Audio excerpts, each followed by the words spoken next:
Hi there, welcome to my review of the Gerber Ghostrike small, you could say covert, fixed blade knife. Let's put this on the table and have a chat.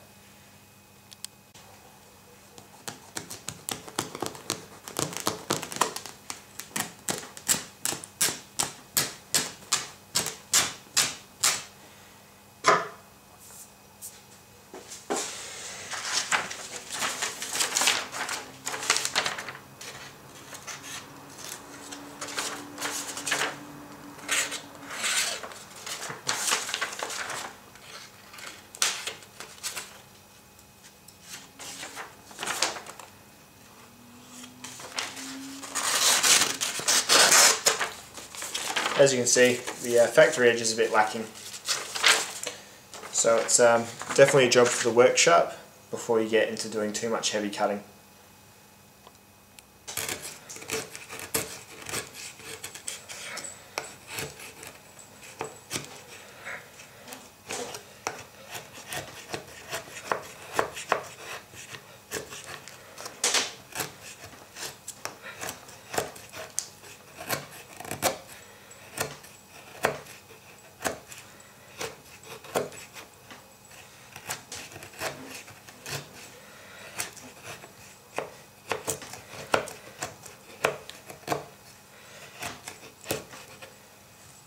It feels good in the hand, it feels fine. Probably my pinky finger is starting to dig in a little bit on the corner, but as I said, I'm not expecting to do too much of this long term, but with the factory edge, we did a fairly decent job at just working away at some wood. As you saw on the paper though, completely unsuitable for fine cutting tasks as it comes from the factory. But as I said, you paid $50 for this knife, and that is a problem that you can certainly remedy yourself with either a set of sharpening stones or a work sharp. So there you have it. The Gerber Ghostrike. And hey there, this is the star of today's show. This is the Gerber Ghostrike. This is the fixed blade version of the two knives. There is one that is a punch knife as well, which is where the knife comes out between these two fingers, held in your palm like that, protruding through. I chose to get this version because I think it's got more utility for what I'm going to use it for, and that's where I'll start. This is the intended purpose, or the purpose of this knife.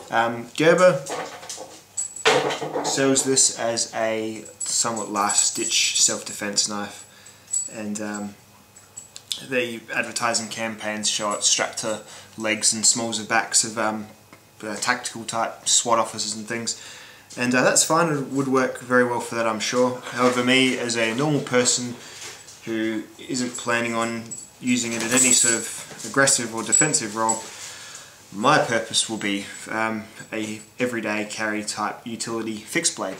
So which does bring me to perhaps the appropriateness of carrying such a knife like this. Not to get into the politics or assuming how people will react, I think this is probably a little bit too intense for most standard situations.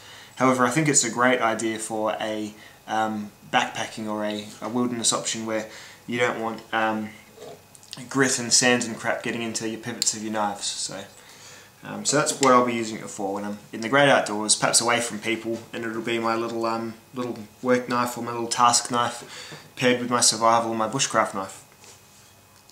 So what have we got? What do you get for your $50, which is how much I paid? You get a single piece of 420 HC steel. The handle portion of that piece is covered with a rubberized coating, and the blade is coated with a anti-rust DLC type coating, which is slightly reflective but still pretty matte finish. You get a blade which has a drop point. It's a fairly thin blade, 3.3 inches in length, and it is about 3mm thick. I know I mash up metric and imperial a lot on my measurements, but I'm kind of just going from official literature and and also my own measurements, so there you have it. So you get that length blade. The entire knife, when it's all together, is 6.9 inches, so the handle is just a little bit longer than the blade. The grind is a saber type grind, which is somewhat concaved in on this part here. This makes it a really good slicer. The tip comes together very finely. It's a very fine tip on it. Again, probably pretty good for those self-defense applications that I was talking about. However, making it a drop point does also give it a little bit of tip strength as well. The sheath is really good. This is one of the better sheaths I've seen for like a neck or a covert or a small EDC type knife. You get lots of options. As you can see right now, as you saw at the start of the video, I have it horizontally with my belt threaded through these two bits here. However, all it takes is a Phillips head driver. Undo these screws.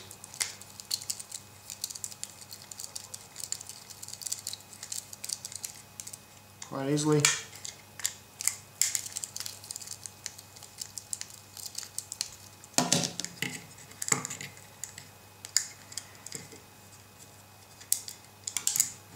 I'll lose them, but okay. And these come right off.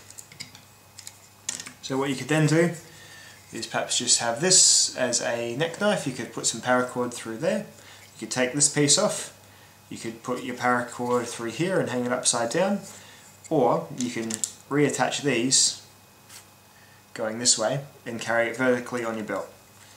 I do much prefer the carry with the horizontals type. I think it's a great little way to carry a little knife like this, and I think once you build up that muscle memory as well, it's yeah, quite natural. Like, it's just a matter of the first few goes trying to find it, sort of you poke blindly at it. Just be careful, don't poke yourself in the back, and you should be cool.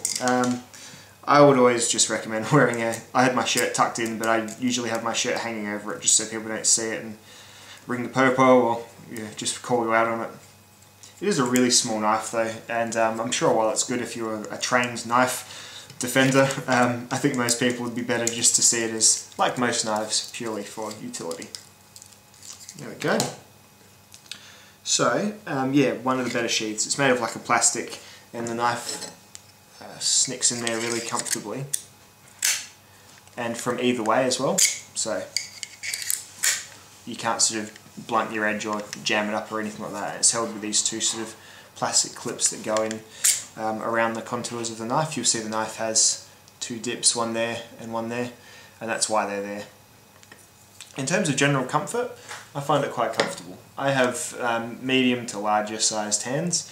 I wouldn't mind being able to get my fourth finger on the handle there.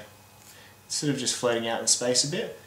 And I'm sure, I think this knife's doing fairly well. So if I could suggest something to Gerber, perhaps to, probably an XL version of this would probably do really well, like with the handle going to about there. Perhaps even you could put a Tanto blade on for like your tactical one, and yeah, but apart from that, that's probably the only thing I'd suggest. You're not going to be using this for huge amounts of heavy duty wood prep tasks unless it's like in a bad situation or something. So I'm not too fussed about how it handles for long periods of time. Just grabbing like this though, it just feels quite natural. Your finger, my pinky finger finds this little hole here and sort of locks in, and the rubber certainly is grippy, so I quite like it. Just so you can sort of see its size, this is it next to, for a start, my Swiss Army knife. I think everyone knows how big a Swiss Army knife is, so it's pretty much the same size. So apart from it being fixed, it's not like you're carrying something huge and scary. People will just kind of probably react a bit differently to this because this is a, very much a politically correct or Boy Scouty type thing. This is probably, it's a bit tactical looking, it's black and all that sort of thing, but really you're not carrying much of a bigger knife. In fact, my Spyderco Delica actually has some size on it in terms of blade and everything. Like it's, I mean the cutting edge is about the same, but so really it's certainly a reasonable everyday carry size knife. Another comparison, I suppose, if you're thinking of like pure neck knives, is perhaps to compare it to